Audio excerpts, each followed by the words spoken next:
Alternativa 3 era un episodio más, un capítulo de una serie de mucho prestigio en Inglaterra que se llamaba Informe Científico. Medianoche. Que ya las pantallas de televisión están reflejando un punto luminoso. Las psicofonías son grabaciones paranormales en cinta magnetofónica. Los archivos aproximadamente 3.000 casos de encuentros con los humanoides. Esta noche, mágica, La Cruz del Diablo, de Gustavo Adolfo Bécquer. Que el metal se está fundiendo. Quien dice que pronto se convertirá en algo así como plástico. Concretamente esta cuchara que tengo en la mano es nueva totalmente.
Y a partir de ese instante, España entera con una sola cadena quedaba paralizada.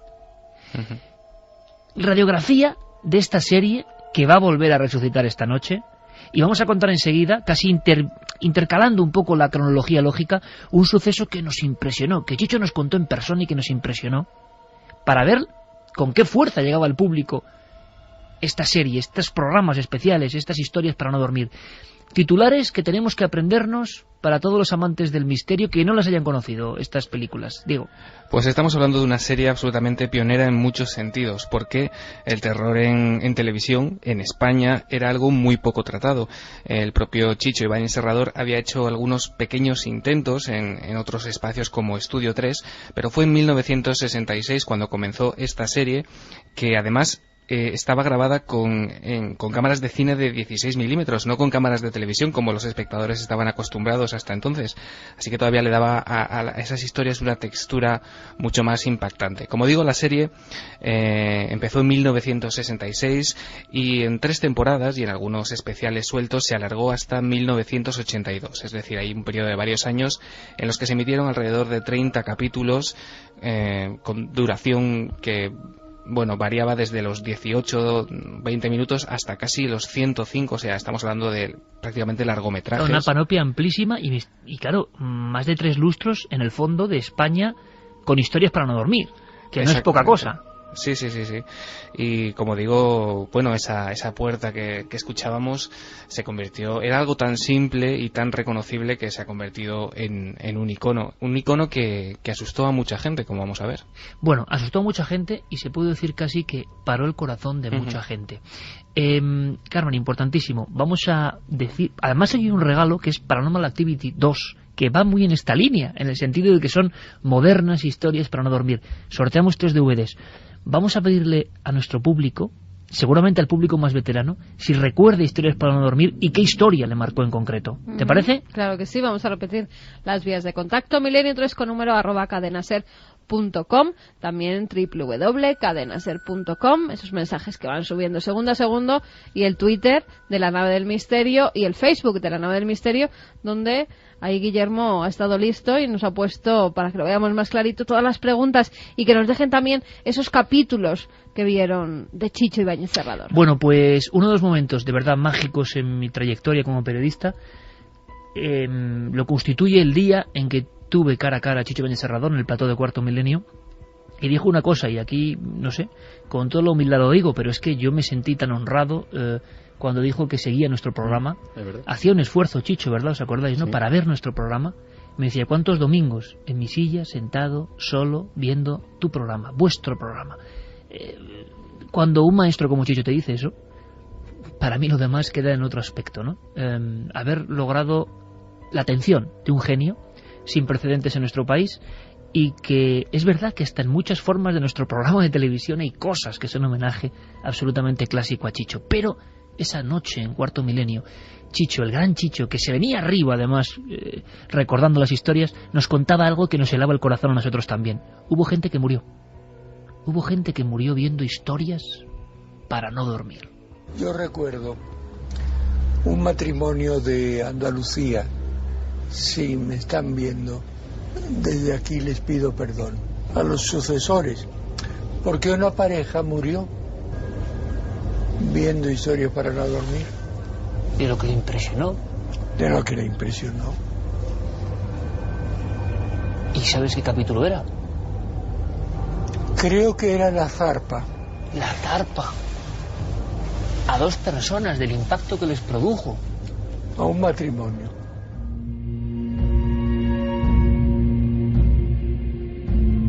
Aquí estamos Noel Calero, Santiago Camacho, Carmen Porter y yo, Iker Jiménez, prácticamente cuadrados, o sea, prácticamente en situación de revista ante un maestro. ¿Cómo lo contaba? Un matrimonio de Sevilla, del impacto de esa historia, fallecía. Y la historia era La Zarpa, una adaptación, y aquí empezamos con una de las claves, Diego, de esta maestría llevada a la tele en los años 60. ¿Qué cantidad de semillas en los cerebros de los españoles instaló Chicho? ¿Cuántas, vamos a decirlo así, pasiones por la literatura del misterio, por estos temas, por el abanico amplísimo de la visión de lo oscuro, de lo extraño, abrió Chicho con su puerta? Pero adaptaba también, a su manera, relatos de clásicos. La Zarpa es un ejemplo, ¿no? Sí, y los adaptaba, como ya sabemos, con ese seudónimo que él siempre solía adoptar en televisión, que era Luis Peñafiel.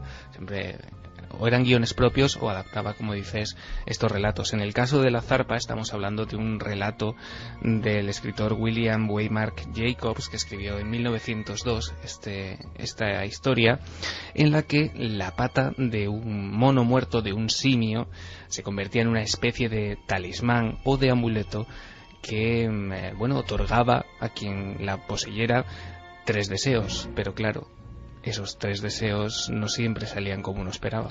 La mítica pata de mono, uno de los grandes relatos de la historia universal del terror, ese mundo de los amuletos y de sus misterios. Tenemos un fragmento de ese capítulo, Diego, que provocó tal impresión en un matrimonio de Sevilla que prácticamente se produjo una doble defunción. Noviembre del 67. Noviembre del 67. Vamos hasta allí con el túnel del tiempo. Escuchemos de nuevo esas voces, esos actores, esa textura tan especial que cobra vida, que revive como una historia, como La Zarpa, en estos instantes a través de las ondas de la cadena SER. Ya la estamos escuchando. Se coge con la mano derecha y se formula el deseo en voz alta. Vamos a ver. Con la mano derecha. Le pido a la pata... ¡No, quieto! No lo hagas, no. No te burles de estas cosas. Consérvala si quieres. Pero si alguna vez le pides algo, hazlo seriamente y pide cosas sensatas. Pídeselo. Piensa que Ricardo murió hace 10 días. Que además no quise decírtelo antes, pero cuando fui a la fábrica solo pude reconocerle por las ropas. Si entonces el verle fue espantoso, ahora sería... ¿Qué crees que podría darme miedo de mi propio hijo? Pero Luisa, comprende. Es lo que debemos hacer. Pedir que vuelva a la vida. Es un deseo horrible. ¡Pídelo! Luisa, no debemos atentar. ¡Pídelo!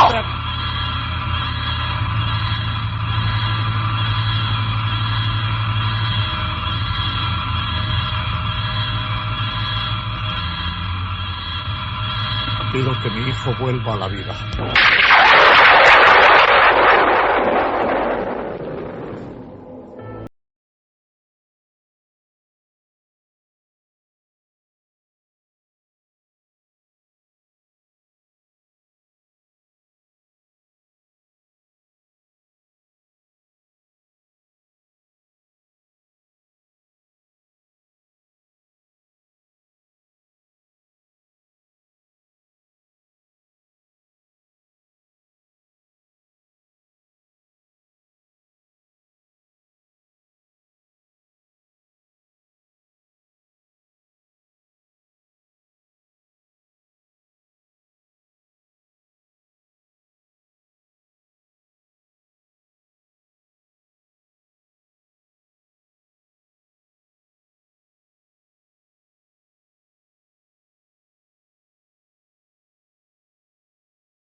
Estaba basada en un relato original de Carlos Buiza, se emitió el 24 de junio del 66, seguramente mucha gente no ha podido olvidarla desde entonces, y sí, fue multipremiada porque recibió la Ninfa de Oro al mejor guión en el Festival de Televisión de Montecarlo en el año 67 y también el premio de la crítica al mejor programa extranjero en el Festival de Buenos Aires.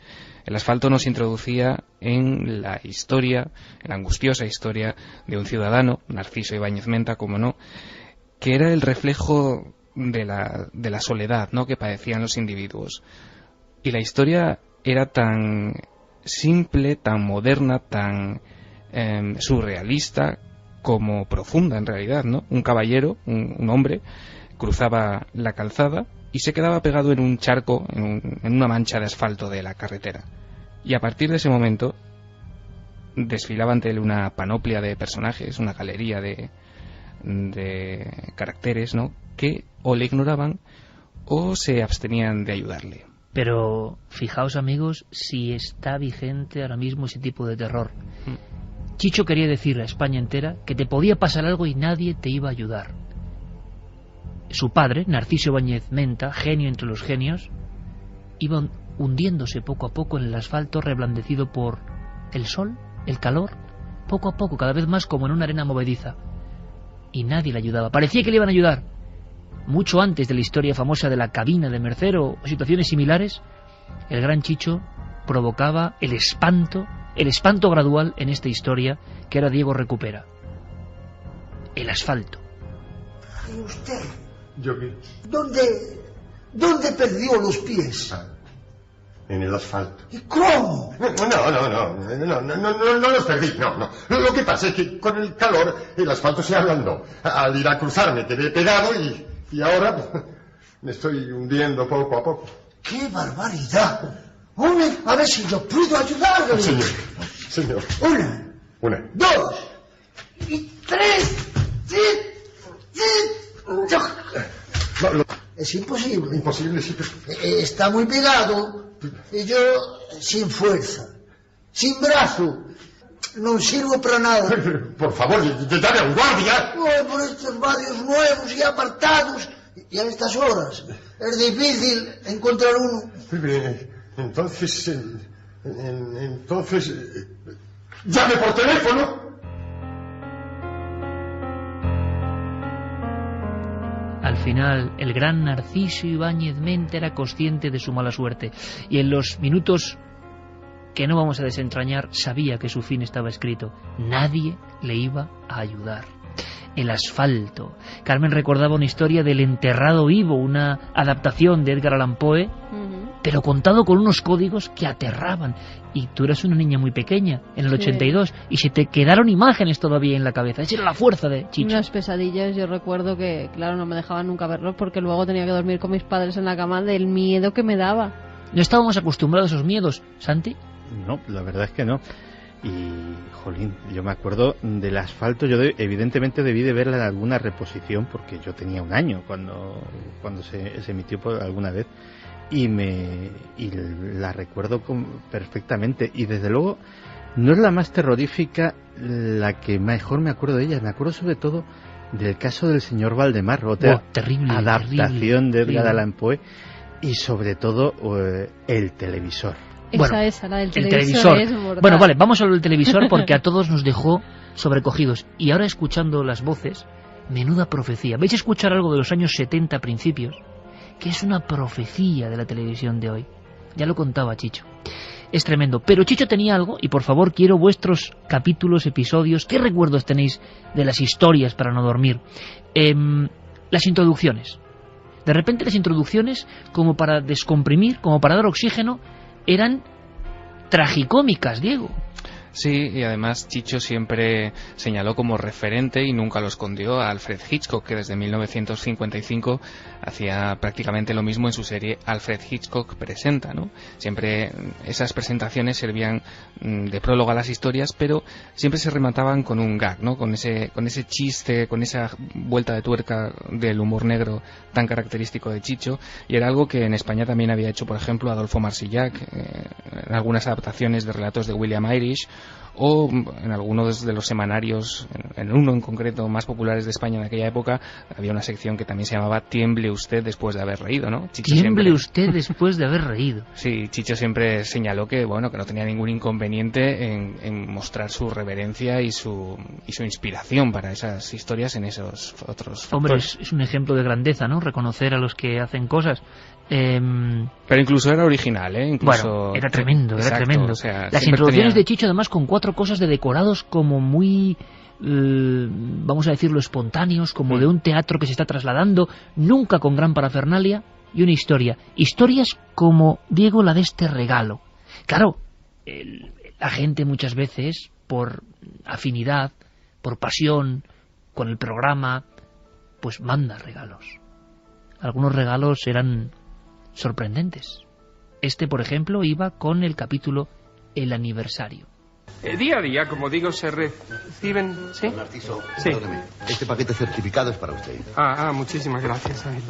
El público amable, el público que no solo nos aplaude, sino a veces nos obsequia con... A ver, perdón. ¿Qué será? Estimado señor Ibáñez Serrador, mi esposa, que en paz descanse, era su más entusiasta admiradora. A todas horas me hablaba de usted, me hacía leer todo lo que sobre usted se publica, y lo que es peor, me hacía presenciar todos sus programas. Todos. Mi querida esposa, que en paz descanse, me repetía y repetía constantemente que usted y sus guiones le hacían perder la cabeza. Por lo tanto, he decidido que si ella la perdía, usted la encontrase.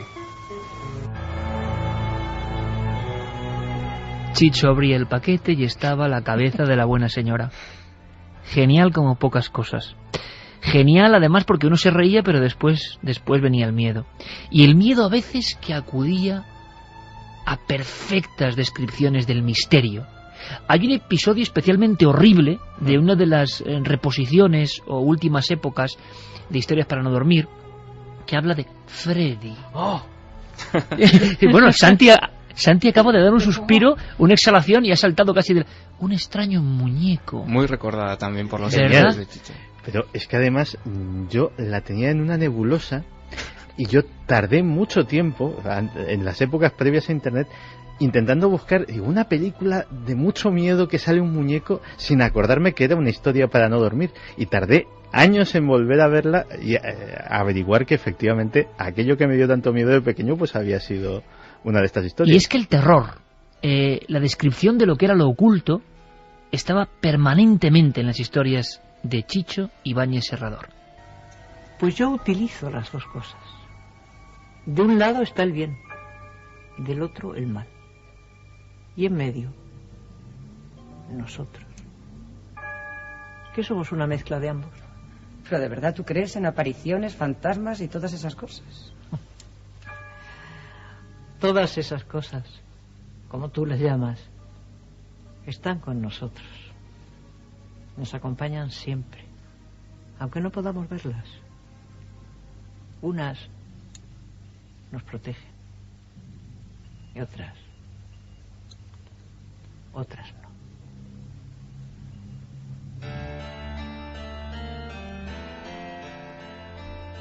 Yo estoy seguro que ahora se ha hecho un gran silencio escuchando a esta actriz hablando del misterio con esa contundencia y con esa verdad. Chicho Ibáñez Serrador sabía mezclar todo eso y hacer que el público no se desenganchase ni un minuto del contenido. Elementos absolutamente clásicos, pero tratados con otra capa, nunca mejor dicho, como los vampiros aparecían en estas historias para no dormir, Diego. Sí, por ejemplo, uno de los capítulos más recordados sobre vampirismo fue La Pesadilla, que se emitió el 20 de octubre de 1967. En La Pesadilla nos remontábamos hasta finales del siglo XIX en la aldea de Kislova, en los Cárpatos orientales, nos situaba Chicho, y esa aldea era asolada por una serie de misteriosas muertes de muchachas, ¿no?, que aparecían con una especie de marcas en el cuello. Y los hombres del pueblo sospechaban o echaban la culpa de todo esto a un vecino del lugar, de nuevo Narciso Ibáñez Menta, que misteriosamente nunca salía de casa de día y, bueno, pese a la oposición del médico, planeaban acabar con él. Esta mañana las viejas que amortajaron a Rosa Casova descubrieron marcas en su garganta. ¿Y qué? Mi hija también las tenía. Y la mía. 2 marcas como 2 marcas muy curiosas aquí, sobre esta vena. 2 heridas pequeñas. Os lo he dicho 1000 veces. Pueden haber sido causadas por algún broche o tal vez se las hicieron ellas mismas con las uñas. Pero las 6 muchachas muertas las tenían. No, eso no. Las tenía Rosa y también tu hija, Gradisca. Pero no la tuya. Sí que las tenía. No, te han dicho que las tenía. Pero claro, la gente habla, la gente imagina, murmura. Y todos terminan por creer en una patraña absurda y estúpida.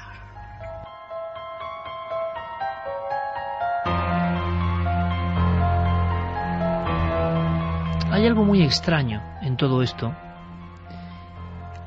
Estamos como acunados o abrazados o arropados por un terciopelo muy especial, que es el de las voces, el carácter, lo que nos transmiten estos actores. Estoy convencido, no los conocí evidentemente, pero estoy convencido, entregados absolutamente a la causa, porque un buen director lo que tiene que hacer es que su equipo, la gente que está trabajando ahí, crea realmente en lo que hace, y eso se transmite 40 años después. Estábamos aquí escuchando, espero que la audiencia también, y nos salía del alma, ¿no?, un poco decir, casi sin hablarnos, es que ya casi no hay voces como estas, ¿no? Es que qué aplomo, qué sensación de algo bien hecho, madre mía. Sí, además ahí, por ejemplo, se respira esa formación teatral de muchos de estos actores, de haber pasado muchas horas y muchas noches en las tablas de los escenarios, que yo, vamos, te lo decía, es que ha sido un exabrupto, es que no hay actores ya como estos, con esas voces que no tienes que verlos, no tienes más que... es que tiene una textura especial, o sea, es una cosa...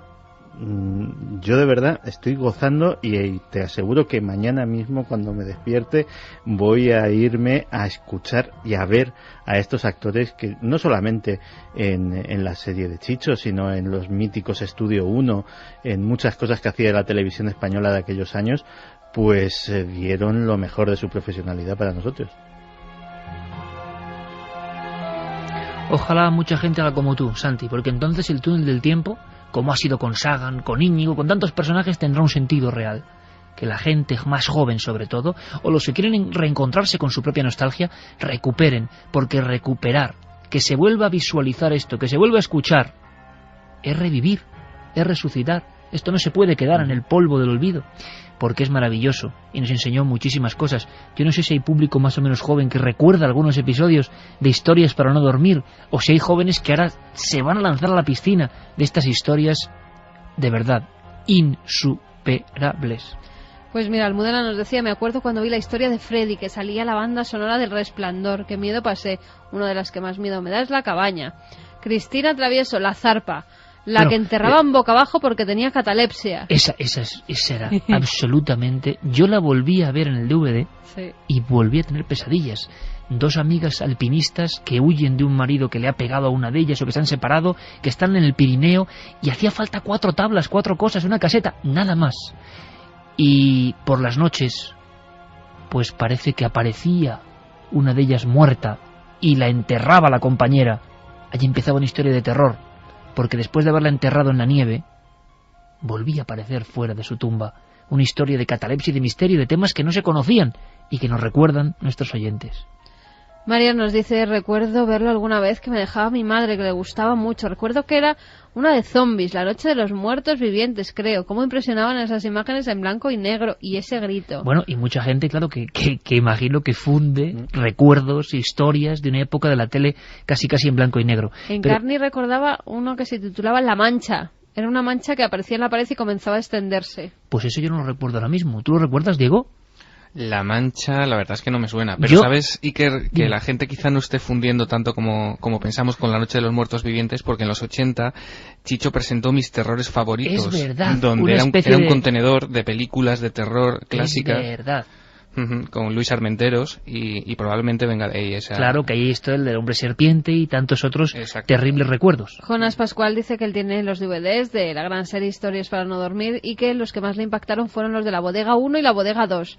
Y ahora que comentáis el de la Zarpa, es el DVD 3, de 8 que son. Hay que recuperarlos, yo recuerdo, y nos hemos dejado mucho material, quizá se pueda hacer otro recuerdo, porque es imposible desbrozar aquí el material que hay de Historias para no dormir, pero recuerdo, Diego, esa introducción en la que Chicho salía prácticamente sin nada, con un tonel, porque decían que el presupuesto no daba para más, pero que tanto él como los obreros, digamos, mecánicos, electricistas, habían dado todo por ese capítulo que íbamos a ver. Algo genial. La introducción del tonel, precisamente, por eso salía con un tonel. Mira, Televisión Española nos dice Maya que los está reponiendo poco a poco. ¿Sí? Los capítulos los está poniendo en la página web. Sí, en la página web del archivo de Radio Televisión Española están algunos. Pues digámoslo, porque es una maravilla. Extraterrestres, los ovnis, los extraterrestres, seres de otros mundos, también llegaron, por supuesto, en historias tan maravillosas como La Alarma, la invasión en una ciudad española, infiltrándose de seres de otros mundos. Pero traemos aquí una joya que es tan maravillosa y homenaje al padre de Chicho, al gran Narciso Ibáñez Menta, que nos contaba Chicho que se transformaba realmente, que perdía su esencia para convertirse como si fuera un medium en Edgar Allan Poe, en el señor Valdemar, en tantas y tantas historias. Pero la que es genial también es la broma, entre comillas, que le gasta a su entrevistadora Chicho Ibáñez Serrador, hablando de la auténtica naturaleza de su propio padre, ¿verdad, Diego? Exacto. Además, precisamente esto ocurría no en Historias para no dormir, sino en Mis Terrores Favoritos, el 20 de septiembre del 82. Chicho está hablando con Luis Armenteros, la copresentadora del Espacio, sobre esa capacidad de su padre, de Narciso Ibáñez Menta, para transfigurarse, ¿no?, en esos personajes. Y Chicho en ese programa revelaba pues la auténtica naturaleza de su padre. Si quieres contamos ahora o luego en lo que ocurría, Iker. Lo escuchamos y luego lo rematamos porque es maravilloso. Resulta que la gran caracterización de Narciso Ibáñez Menta era una que nadie sospechaba. ¿Y usted cree en extraterrestres, platillos volantes y todas esas cosas?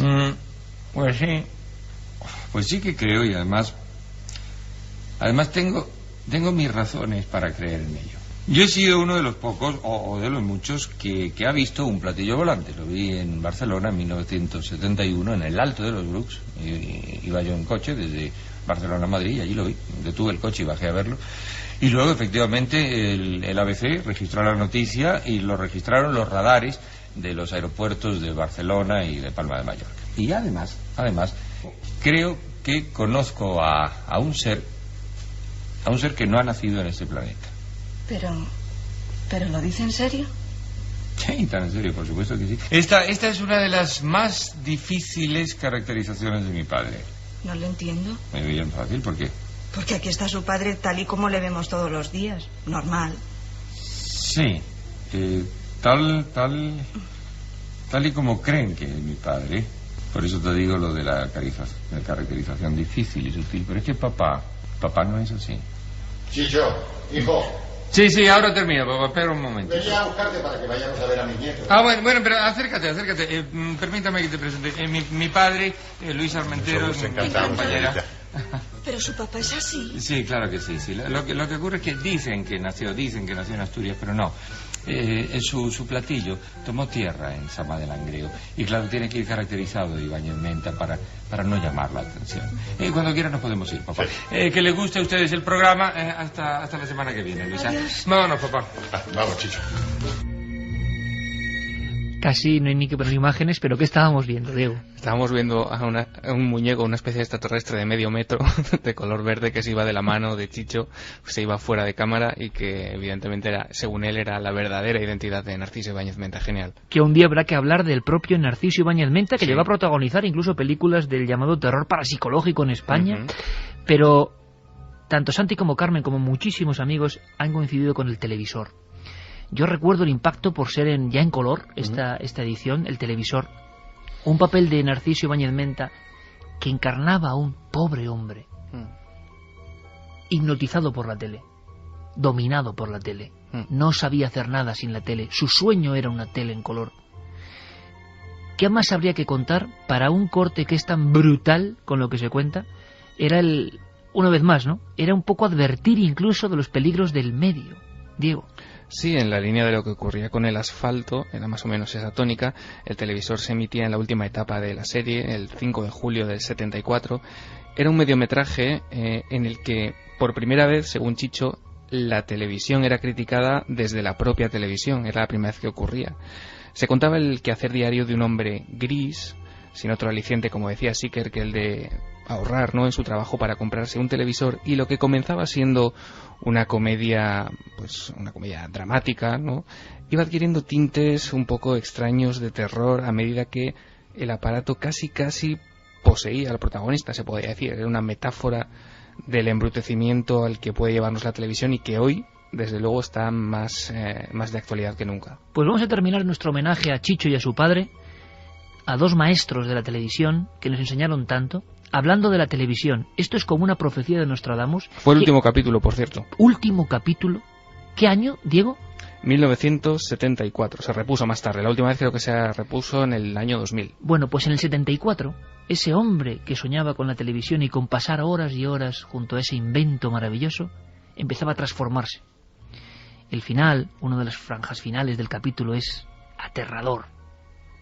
Sobre todo, es aterrador escucharlo ahora. Voy a abrir la tapa del televisor para hacerle ver que esto es solo un aparato electrónico lleno de cables, de lámparas y nada más. No, Tal vez. No lo haga. ¿Por qué no? Sería como abrir una catarata de maldad. Aquí dentro está la violencia, la sangre, el horror, la mentira. Todo está aquí, tratando de salir, de invadir las casas. Hasta los locutores, que parecen hombres y mujeres normales, no lo son. Porque solo hablan de guerras, de asesinatos, de raptos, de linchamiento. Pero si usted teme todo eso, ¿por qué sigue viendo televisión? Porque la necesito. Porque ya no sé pensar. Es ella la que piensa por mí.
absolutamente mítico y glorioso, Fabio Zerpa, que ha pasado muchas veces por Milenio 3, el gran ufólogo argentino.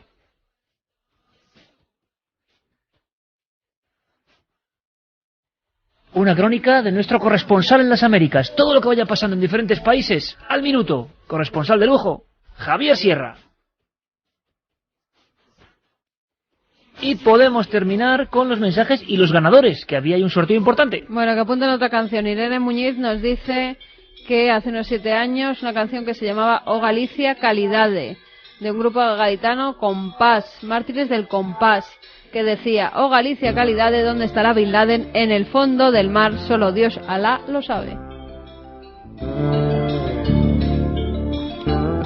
Los ganadores Iker, Pedro de Yecla, que decía: no termino de creerme que Bin Laden haya muerto, sin imágenes, sin nada que lo demuestre, y tanta rapidez para deshacerse del cadáver. Los americanos son muy fantásticos, pienso que hay gato encerrado. Otro de los DVDs es para... es que tengo que abrir los mails. María Eva Villanueva, que nos hablaba de una película que se llama Los Lagoniers de Stephen King, que al parecer tenía mucho que ver con un avión también que se estrellaba. Y el último de ellos es para... vamos a ver si se me abre, porque esta noche tenemos problemas con las vías de contacto. Creo que es Gabriel, que nos decía en un mensaje, en un mail: sois los mejores. Y decía: a mí también me parece muy raro que tras casi 10 años de guerra, cerca de 1 millón de muertos, atentados y demás, ahora vengan con que lo han disparado a la cara y lo han tirado al mar. Vaya trola, teniendo en cuenta lo mal que nos sienta a todos Guantánamo, ¿no sería más probable que lo tengan bajo tortura en este momento para sacarle toda la información? Bueno, pues los DVDs irán para ellos. Que se pongan en contacto con nosotros, nos envíen su dirección y les mandaremos el DVD. Y nos mandaban un mail de despedida a una amiga. Se llamaba Donna, era una perrita que tenía 16 años y medio, y bueno, pues están muy entristecidos tanto José Antonio como Nuria, su mujer, y que desde aquí pues mandáramos esas palabras de aliento para Donna, que seguro que nos estará escuchando, y a ellos también. Y seguro además que hay otro perro, otro amigo que necesita su cariño de inmediato. Nuestro saludo para animales y para personas, para todos. Ser muy felices. Santi, nos vemos mañana en la tele. Nos vemos mañana, y solamente hace un recordatorio. En Getafe, Beatriz Menchen está haciendo 9 días, lleva de huelga de hambre para evitar el sacrificio de los animales en las perreras. Un recuerdo a ella. Sí, muy interesante, muy interesante. Sí, señor, hay que decirlo. ¿Cómo se llama la chica? Beatriz Menchen, que había sido directora de la perrera de Getafe, y ella no mataba animales. Pues todo nuestro apoyo. Mañana nos vemos en Cuarto Milenio desde un lugar muy especial, emitiendo desde allí prácticamente, y lo vamos a disfrutar. A eso de las 12:15, Iker. 12:15. Ahora todas las noticias aquí en la SER. Sean muy felices, amigos. ¡Feliz semana!